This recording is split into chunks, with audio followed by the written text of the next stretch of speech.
નમસ્કાર મિત્રો, જય ભવાની ઓફિશિયલ ચેનલમાં આપ લોકોનું હાર્દિક સ્વાગત છે।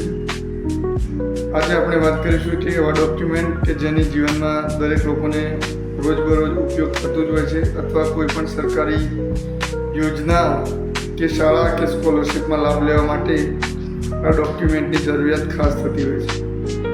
આપણે વાત કરીશું ઓબીસી કે એસસીબીસીમાં જે સામાજિક અને શૈક્ષણિક રીતે પછાત વર્ગ હોય તે લોકોના જાતિના દાખલાની વાત।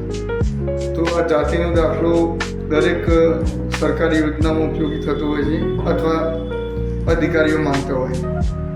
હવે આ દાખલો કઈ રીતે કઢાવવો, તેનું ફોર્મ ક્યાંથી મળશે અને કયા કયા ડોક્યુમેન્ટની જરૂર તેમાં પડશે, એ માટે તમે આખો વિડીયો પૂરેપૂરો ધ્યાનથી સાંભળો।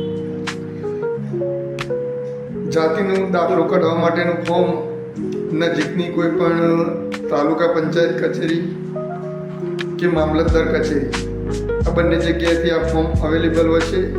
તે સિવાય તેની આજુબાજુની જે ઝેરોક્સની દુકાન હોય ત્યાં પણ આ ફોર્મ સરળતાથી મળી રહેતું હોય છે।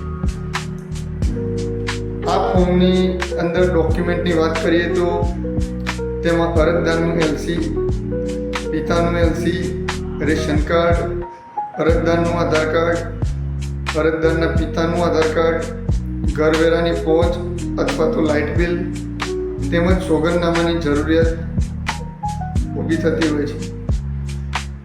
આ ફોર્મની અંદર તેની અંદર જે વિગતો બાકી હોય તે ભરવાની હોય છે અને તેની અંદર તલાટીના સહી સિક્કા કરીને આ ફોર્મ તાલુકા પંચાયત કચેરીની અંદર આપવાનું હોય છે।